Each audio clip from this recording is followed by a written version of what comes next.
It was a Tuesday afternoon, the kind of day that felt like nothing special. The sky was clear, traffic was light, and the road stretched ahead like any other quiet afternoon. Danielle had just finished up a long shift. She worked in law enforcement, but not in the way most people think. She was a federal agent working with the DEA, the Drug Enforcement Administration. Most days were tense, sometimes dangerous. But today, all she wanted was to get home, take off her boots, and relax. She wasn't wearing a uniform. In fact, if you saw her on the street, you'd probably just think she was a regular woman on her way home from work. Her hair was tied back, her shirt slightly creased from a full day of moving around, and her badge and service weapon were tucked safely inside her purse. Her car didn't have any markings either, just a standard vehicle used for undercover work. As she crossed into a small county outside the city, she noticed a police car parked on the side of the road. It didn't feel strange. Cops sit out there all the time, either watching for speeders or just taking a break. She wasn't speeding. She wasn't doing anything wrong, so she kept driving. But after a minute or so, she saw the police car pull out behind her. The lights didn't flash at first, so she figured maybe they were just heading in the same direction. But then the lights came on, bright red and blue, spinning in her mirror. She blinked, confused, still calm. She knew she hadn't broken any laws. Danielle slowed down and pulled over. She turned off the engine, rolled down her window, and kept both hands on the steering wheel. Just like she was trained to do. Just like she'd told others to do in her years of working in law enforcement. She waited. 2 officers stepped out of the police car. One walked up to her window. The other stayed near the back of her car. The one at her window leaned in, gave a nod, and said something about a traffic violation. "You didn't use your turn signal," he said. His voice was casual, but his eyes were scanning everything. Her hands, her dashboard, the inside of the car. She stayed calm. She knew this was a common excuse to stop someone. Still, she said politely, "I believe I did, officer." He didn't argue much. Instead, he asked for her license and registration. She handed them over without saying anything else. But then something odd happened. He asked her to step out of the vehicle. Now that was unusual. There was no sign of any serious issue. No smell, no threat, no reason. She could have refused, and maybe she should have, but Danielle knew better. Sometimes refusing just escalates things. She didn't want that. She nodded and stepped out of the car, still calm, still quiet. As she stood near the side of the road, one officer stayed beside her, while the other began looking through the car. Danielle's heart started to race, not out of fear, but out of something else. A strange gut feeling that something wasn't right. She didn't give them permission to search the car. And yet here they were opening the doors, checking under seats. Then she saw it, clear as day from where she stood. She watched one of the officers reach into his vest pocket, take something out, and carefully slide it under the back seat of her car. It was small in a plastic bag. From her training, she knew exactly what it was meant to look like. Drugs. She felt a chill move through her body. Not fear, but something sharper. Anger, disbelief. She had worked for years to take people like that off the streets. And now, right in front of her eyes, someone in uniform was doing the exact thing she fought against. Still, she didn't react. She didn't shout. She didn't move. She just stood still watching. Every second felt heavier. Her mind was racing, but her face stayed calm. She remembered her own body cam back at work, how she'd trained others to keep it on. She wondered if these officers were recording. She hoped they were. If not, this would be her word against theirs, and that never goes well for people who look like her. The officer who planted the bag came back toward her. He held it up like he had just discovered something shocking. "Well, look what we found," he said, almost smiling. "This was under your seat. You want to explain that?" Danielle looked at him straight in the eye. She didn't flinch, didn't panic. She just asked calmly, "You're sure about that?" The officer blinked, maybe a little surprised by her reaction. Most people, when they're accused of something like that, get nervous, or loud, or defensive. But Danielle, she was still, strong, focused. "We're going to need to place you under arrest," the other officer said, pulling out handcuffs, and just like that, without cause, without truth, without any justice, they started to put the cuffs on her wrists. But she didn't resist. She let them. She knew something they didn't. As they walked her toward the back of their car, she took a deep breath And then with perfect timing, she spoke. "Before you go any further," she said, her voice calm but firm, "you might want to call your supervisor." The officers paused. They looked at each other, confused. Danielle continued, "My name is Special Agent Danielle Harris. I work for the DEA." Silence. Pure, heavy silence. One of the officers laughed awkwardly, thinking maybe she was bluffing. "Sure you are," he said, still holding her arm. She nodded toward her purse, which was still sitting in her car. "You'll find my badge and federal ID inside. You're welcome to take a look." They didn't move at first. They looked unsure, maybe a little panicked. But finally one of them walked back to the car, opened her purse and pulled out a black leather badge holder. He opened it and everything changed. The golden badge, the ID, the seal, the name. His hands trembled slightly as he brought it back to the other officer. "She's telling the truth," he whispered. Danielle stood there, still calm, though her heart was pounding. This wasn't just about her anymore. This was about something bigger. About how often this happens to people who don't have a badge, who don't have protection, who don't get believed. One of the officers asked quietly, "Are you recording this?" Danielle looked at them. "I hope you are," she said, no shouting. No revenge. No threats, just the truth. Standing tall in front of them, they didn't know what to say. For the first time, they realized they had made a mistake. A big one. And this time, it wasn't going to go away quietly. The silence was thick. You could almost hear the shift in their breathing, the way the air suddenly felt heavier. The officer holding her ID now looked unsure of what to do next. He was staring at the badge like it had just come to life in his hands. His mouth opened, but no words came out. He slowly turned to his partner, who also looked confused, even nervous. Danielle stood there, calm but watching everything. Her wrists were still in handcuffs, but her eyes said something stronger. They said she wasn't someone to be messed with. And in that moment, the officers started to realize they had made a very big mistake. The younger officer cleared his throat. Can we talk to you for a second?" he said, now using a much softer tone than before. Danielle didn't respond. She just tilted her head slightly and looked at the cuffs on her wrists, then back up at him. He got the message. "Oh, right," he mumbled, reaching for the key. A few seconds later, the handcuffs were off. She rubbed her wrists, not in pain, but out of disbelief. She couldn't believe this was really happening. Not to her, not after everything she'd done in her career. The older officer tried to keep his cool. "Ma'am," he started, "we were just doing our job." There was a suspicion, and Danielle cut him off, calm but direct. "Suspicion based on what?" "I didn't break a law. I didn't give consent to search. And I watched what you did." The air went cold again. She wasn't yelling. She didn't have to. Her words had weight, the kind of weight that comes from someone who knows the system better than the people trying to use it against her. They knew they were caught. And for a second, it looked like they were both trying to figure out what to do. Fix it, explain it, or pretend it didn't happen. But none of those options were going to work. Not today. Danielle took a step closer to the car, still calm, still professional. "Is your body cam on?" she asked. The younger one hesitated. Yes," he said slowly. She gave a small nod. "Good, you'll want to save that footage." There was a long pause. Then the older officer reached for his radio. "Dispatch. Requesting supervisor at our location," he said, his voice lower than before, less confident. Danielle leaned back against her car and crossed her arms. She didn't say much after that. She didn't need to. Everything was already in motion. Her badge, her training, her knowledge of the law, it had all come together in one powerful moment. And now the truth had no place to hide. 10 minutes passed. Then 15. Cars drove by, some slowing down to look, but no one stopped. Danielle stood quietly, looking out at the trees across the road. She didn't want to think about what could have happened if she hadn't spoken up, if she hadn't had that badge, if she had just been anyone else. Soon another police car pulled up.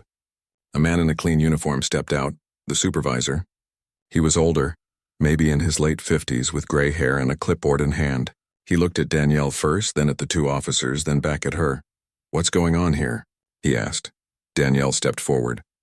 She spoke clearly, without emotion. "Your officers stopped me without reason. They searched my car without permission, and I witnessed one of them place an item, a bag, Inside my vehicle while I was standing right here. The supervisor raised his eyebrows but stayed quiet, listening. I'm a federal agent, she continued. My credentials are in their hands, and their body cam should have everything on record. The two officers behind her didn't say a word. Their faces were tight, their posture stiff. This wasn't how they expected their day to go. The supervisor looked at the badge, checked the ID, and then slowly exhaled. Understood, he said quietly. Agent, would you be willing to wait while we sort this out?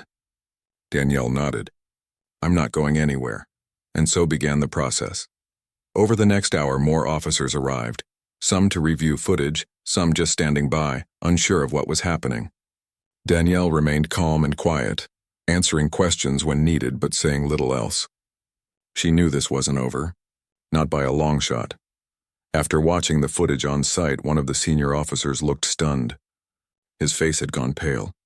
He turned away from the screen and walked over to the supervisor. Words were exchanged in whispers. A few minutes later, the two original officers were asked to hand over their gear, radios, weapons, and body cams. One of them looked down at the ground the whole time. Danielle watched it all from a distance. She didn't feel proud or satisfied. Just tired, exhausted from the weight of what could have happened, what almost did happen. She wasn't thinking about revenge. She was thinking about justice, about how many people had gone through this same thing, but didn't have the badge to stop it. Finally, one of the senior officers walked over to her. Agent, he said respectfully, we're launching a full investigation. You won't need to stay here any longer. I apologize truly for what's happened today. Danielle nodded. I'll be following up. You'll be hearing from my office. He nodded back. As she got into her car and started the engine, she took a long breath. Her hands were steady on the wheel, but inside she felt something different. Not fear, not anger. Just a deep sense of responsibility. She wasn't just a woman with a badge today. She was a witness to something that had been happening for too long, something that needed to change. She drove away slowly, watching the flashing lights in her mirror disappear behind her. The road ahead was quiet again, just like before. But something inside her had shifted, and she knew the story wasn't over. Not yet.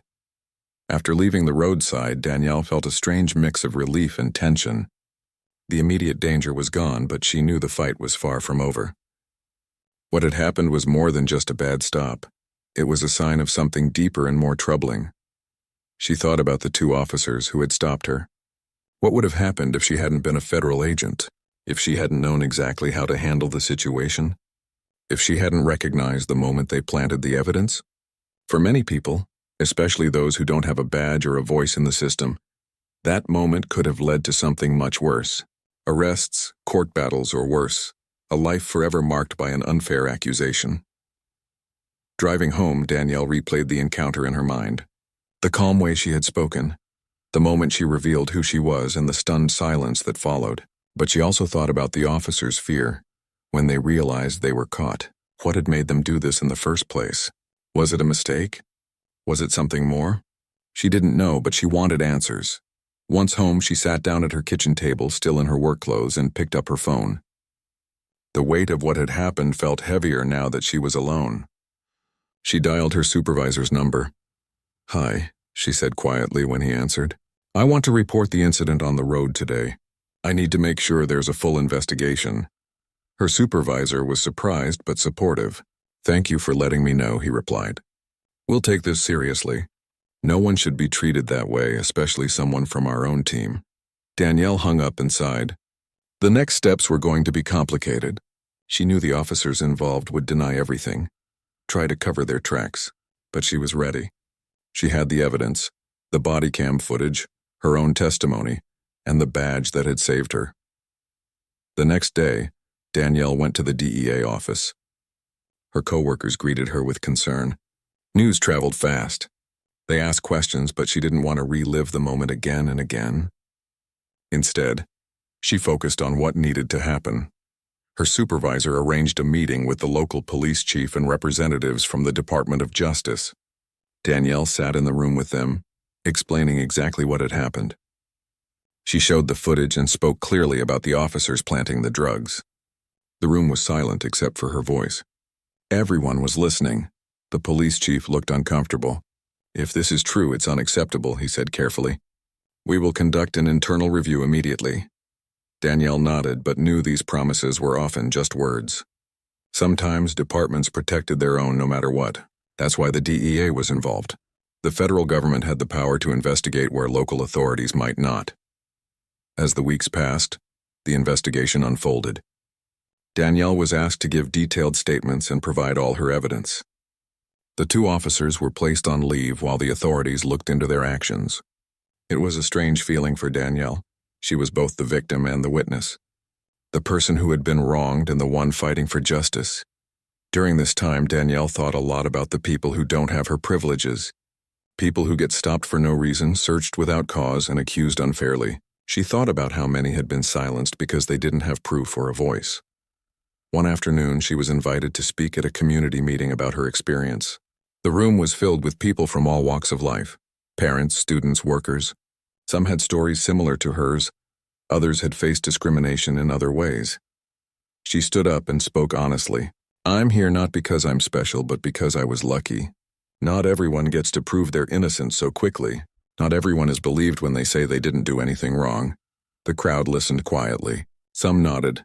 Others wiped tears from their eyes. Danielle talked about the importance of trust and accountability in law enforcement. She urged people to speak up if they saw injustice, but also to support reforms that made communities safer and fairer. Afterward, many people came to thank her. They said her story gave them hope. It reminded them that even when things seem unfair, speaking the truth matters. Danielle smiled, feeling the weight of responsibility but also a spark of something stronger: hope. Back at work, the investigation reached a turning point. The evidence was clear. The two officers had planted drugs in her car. There was no way around it. They faced serious charges, not just for what they did to Danielle, but for breaking the law and violating people's trust. Danielle watched as the justice system began to move. She didn't celebrate or gloat. This wasn't about revenge. It was about making sure this didn't happen again, to her or anyone else. As the case went forward, Danielle stayed focused on her job. She continued working on drug cases, helping communities and mentoring new agents. Her experience had made her stronger, more determined. She also took time to heal. The emotional toll of being targeted by those sworn to protect was heavy. But she found comfort in friends, family, and the support of her team. One day, a reporter reached out. They wanted to share her story with a wider audience. Danielle hesitated but agreed, hoping that telling what happened could help others understand the importance of fairness and justice. Her story went viral. People from all over the country reached out with messages of support and shared their own experiences. It sparked conversations about policing, racism, and the need for change. Danielle knew this was just the beginning. The road ahead was long, but she was ready to walk it, because she believed in a future where no one would have to say, "I am the DEA," just to be believed. The weeks that followed the public attention brought both challenges and hope for Danielle. Suddenly, her story was everywhere, on the news, on social media, and in community meetings. People were talking about what happened to her, and more importantly, what it meant for others like her. But with that spotlight came a new set of feelings: pressure, exhaustion, and a deep sense of responsibility. Every morning, Danielle woke up thinking about the day ahead. Her phone was filled with messages, some encouraging, others angry or confused. Many people wanted to know more about what happened, while others questioned the system itself. She answered as many as she could, but sometimes it felt overwhelming. She realized that her experience was not just about her, it was about something much bigger. It was about fairness, trust, and justice in a system that had often failed people, especially those who looked like her. She wanted her story to be a reminder that everyone deserves to be treated with respect and dignity. One afternoon, she sat down with her team at the DEA. They talked about how her experience could help change policies and improve training. Danielle shared her ideas about better communication between federal agents and local police, the importance of body cameras, and how to protect citizens' rights during stops and searches. Her colleagues listened carefully. Some were surprised by how common this kind of situation was, even if it didn't always make the news. They talked about how to support each other better, how to make sure no one else had to go through what Danielle had faced. But outside the office, things were different. Danielle noticed the cautious looks from strangers when she walked down the street. Sometimes people whispered or stared, unsure if they recognized her from the news. It was a strange feeling, being famous for something no one should ever have to experience. She also received messages from people who had faced similar situations. Some had been wrongfully arrested. Others had been treated unfairly because of their race or background. Their stories were heartbreaking. Danielle realized how many people suffered in silence, afraid to speak up, or unsure if anyone would believe them. One message stayed with her. It was from a young woman who wrote, "Thank you for telling your story. It gives me hope that someday I won't be afraid when the police stop me." That message reminded Danielle why she kept going. It wasn't just about her career or reputation. It was about making the world a little safer, a little kinder for everyone. As the investigation into the officers continued, Danielle found herself preparing for court. She met with lawyers, reviewed evidence, and rehearsed her testimony. She wanted to be ready to tell the truth clearly and calmly, just like she had on that roadside. The day of the hearing arrived. Danielle sat quietly in the courtroom, watching as the two officers stood before the judge. The evidence was strong. The body cam footage, the witness statements, and the investigation reports painted a clear picture. When it was her turn, Danielle stood up and spoke. Her voice was steady, her words measured. She described the stop, the search, and the moment she saw the drugs planted in her car. She talked about how she felt, disappointed, betrayed, but determined to stand for justice. The courtroom was silent. People listened. For a moment, it wasn't about accusations or defense, it was about truth. After the hearing, Danielle felt a sense of relief, but also sadness. She wished none of it had happened. She wished she hadn't had to prove her innocence. But she knew her courage made a difference. In the weeks that followed, the officers were formally charged and faced disciplinary actions. The police department began reviewing their policies to prevent similar incidents in the future. Danielle worked with community leaders and activists to promote fairness and transparency in law enforcement. Through it all, Danielle kept doing her job. She continued working on cases, helping people, and making sure her work reflected the values she believed in. Sometimes, late at night, she thought about that day on the road, about how close she had come to being caught in a lie that wasn't hers, about how important it was to speak up even when it's hard. Her story became more than a headline. It became a symbol of resilience and hope. And Danielle knew she would keep fighting, not just for herself, but for everyone who deserved to be heard and respected. After the court hearing, life didn't suddenly become easy for Danielle. In fact, it felt like a new chapter had just begun, one filled with fresh challenges but also a stronger purpose. The case had drawn a lot of attention, but the work to make real change was only starting. Danielle spent a lot of time thinking about the bigger picture. The officers who planted drugs in her car were facing consequences. But what about the system that let this happen in the first place? She realized that while holding people accountable was important, preventing these kinds of actions before they happen was even more crucial. Her days became a balance between her work as an agent and her new role as an advocate for fairness. She started attending meetings with community groups, police departments, and lawmakers. Her goal was to help create policies that would protect people's rights and rebuild trust between police and the communities they serve. One of the things Danielle emphasized was the importance of body cameras and proper training for officers. The footage from her own body cam had been key evidence in proving what really happened. Without it, her story might have been dismissed. She wanted to make sure everyone had that kind of protection. At the same time, Danielle didn't want to make the police the enemy. She knew most officers were trying to do their job the right way, but the system needed better checks and balances to stop bad behavior before it started. She pushed for more transparency in investigations and better communication between departments. Her efforts weren't always easy. Sometimes she faced resistance. Some people didn't want to believe that police misconduct was a real problem. Others felt defensive, thinking her story painted all officers in a bad light. Danielle understood their feelings but stayed firm. "This isn't about blaming everyone," she would say. "It's about making sure the system works for all of us, fairly and honestly."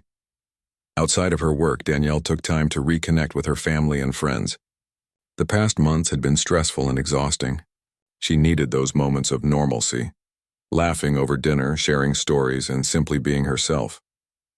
One evening, while sitting on her porch, She thought about how much her life had changed. Just a few months ago, she was living a routine life, focused on her job. Now she was part of a bigger conversation about justice and equality. It was overwhelming but inspiring. She also thought about the people who had reached out to her, the ones who had been unfairly stopped, searched, or accused. Their stories were a reminder that what happened to her was not unique. It was part of a larger problem that needed to be fixed. Danielle began writing letters to lawmakers and speaking at events. She shared her story not for attention, but to help others understand the importance of fairness in law enforcement. Her voice became a source of strength for many. At work, she took on new responsibilities.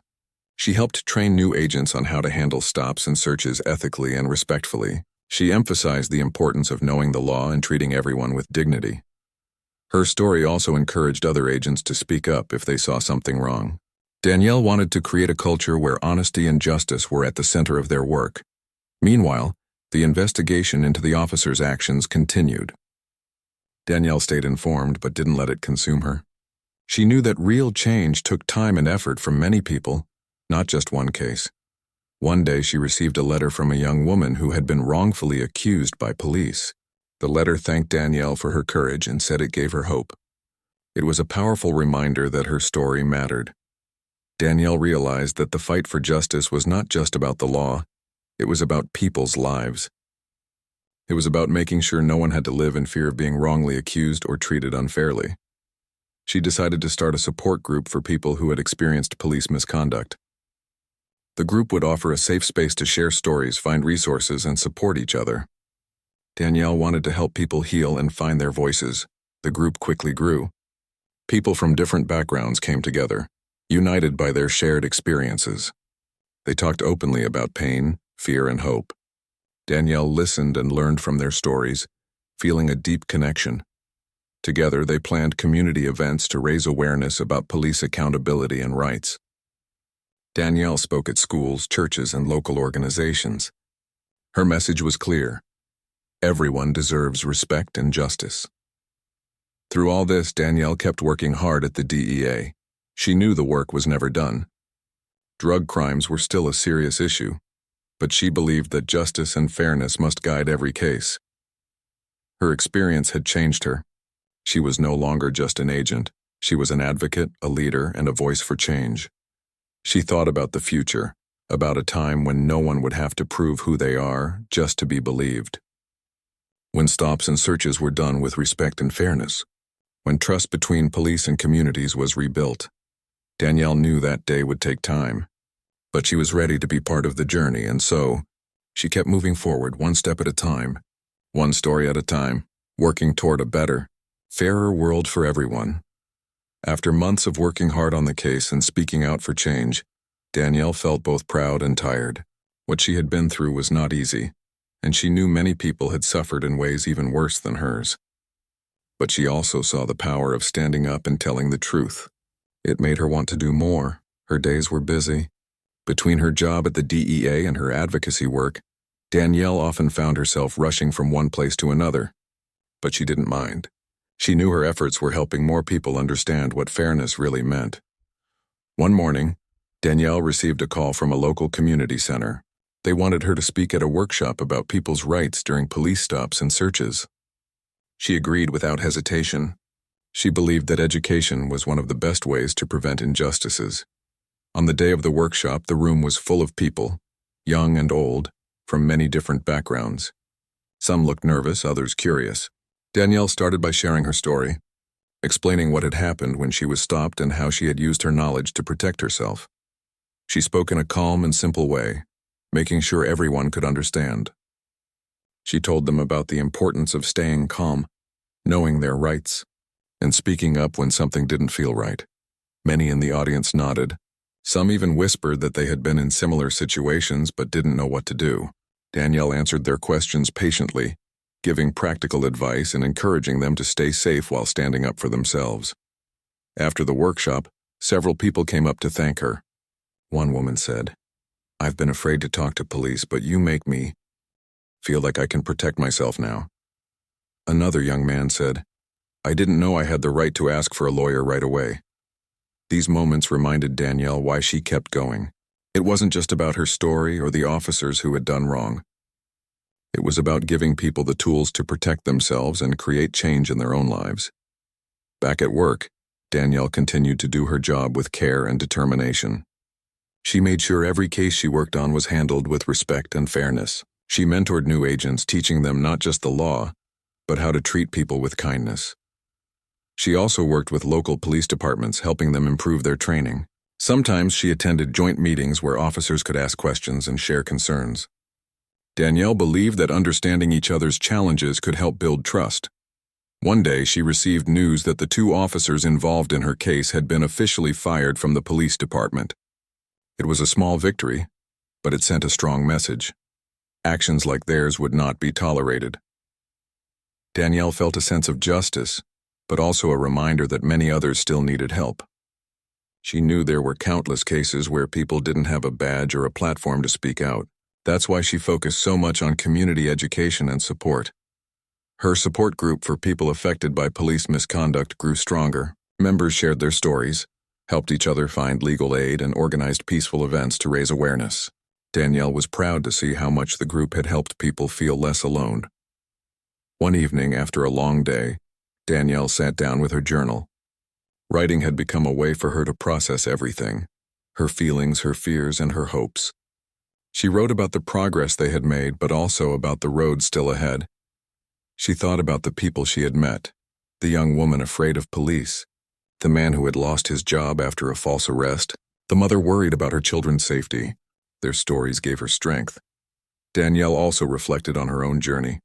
She realized how important it was to keep believing in change even when it felt slow or difficult. Small steps could lead to big differences over time. One weekend, Danielle traveled to a nearby city to join a panel discussion about police reform.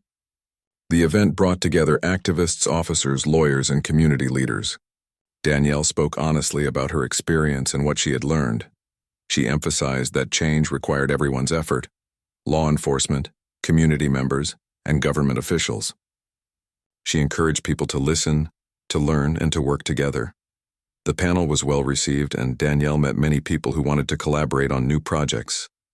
It gave her hope that more people were ready to make a difference. Despite the challenges, Danielle never lost sight of why she started this journey. She wanted a world where no one would have to fear being stopped unfairly, where justice was fair and equal for all. Her story, once a painful experience, had become a beacon for many. It reminded people that courage could change lives and that standing up for what's right mattered. As she looked ahead, Danielle knew the road was still long. But she was ready to keep walking it, one step at a time, with determination and heart. As the months passed, Danielle's life became busier, but also more meaningful. She was no longer just focused on her work as an agent. She was now part of a bigger movement toward change. The experience she had gone through gave her a new mission: helping others understand their rights and pushing for fairness in the system. Her days started early, with meetings at the DEA and community events lined up in the evenings. She traveled to different neighborhoods, talking to people who had experienced unfair treatment by police or just wanted to learn how to protect themselves. Danielle spoke simply and honestly, making sure her message reached everyone, no matter their background. One afternoon, while visiting a community center, Danielle met a group of teenagers. Many of them were afraid of the police, having heard stories from friends and family about unfair stops and arrests. They asked questions, some hesitant, some curious. Danielle answered each one with patience. She explained that it was okay to feel scared, but also important to know what to do. If you're ever stopped, she told them, stay calm. Don't argue or run. You have the right to ask if you're free to go. If you're not sure, you can ask for a lawyer. And remember, you don't have to answer questions that make you uncomfortable. Some of the teens looked relieved. They said they didn't know those things before. Danielle felt grateful she could give them information that might keep them safe. At the same time, Danielle kept working hard at the DEA. She wanted to be an example of fairness and integrity. When she worked cases, she treated everyone with respect, no matter who they were. She made sure the law was followed correctly, knowing how important it was to keep trust. One day, Danielle received an invitation to speak at a police academy. The academy trained new officers, and Danielle was asked to talk about her experience and what she believed made a good police officer. When she arrived, She saw a room full of young trainees, some nervous, some eager. Danielle began by telling her story, not just about the drug planting, but about what it felt like to be wrongly accused and how it affected her life. She then spoke about respect, honesty, and the power of good communication. Being a police officer is about protecting people, she said. But it's also about treating everyone fairly and with dignity. That's how trust is built. The trainees listened carefully. Some took notes, others asked questions. Danielle felt hopeful. She knew that if these officers learned the right lessons early, they could help change the system from within. Outside the academy, Danielle often met with community leaders. They worked together to create programs that brought police and residents closer. The goal was to break down fear and misunderstanding. One project focused on youth engagement. Police officers and young people met regularly to talk, play sports, and learn from each other. Danielle helped organize these events, believing that real change started with human connection. As her work continued, Danielle also faced challenges. Some people still doubted her story or the need for change. There were moments when she felt frustrated and tired, but she reminded herself why she started. Her support group remained a source of strength. Members shared their struggles and victories, helping each other heal. Danielle was proud of how far they had come together. Then one day Danielle received a call that surprised her. A major news outlet wanted to do a follow-up story on her case and her efforts for justice. They wanted to show how one person's courage could inspire many. Danielle agreed, hoping the story would reach even more people. The interview was honest and heartfelt.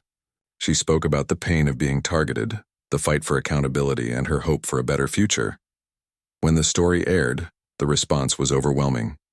Messages poured in from all over the country, people thanking her, sharing their own experiences, and asking how they could help. Danielle felt humbled and energized.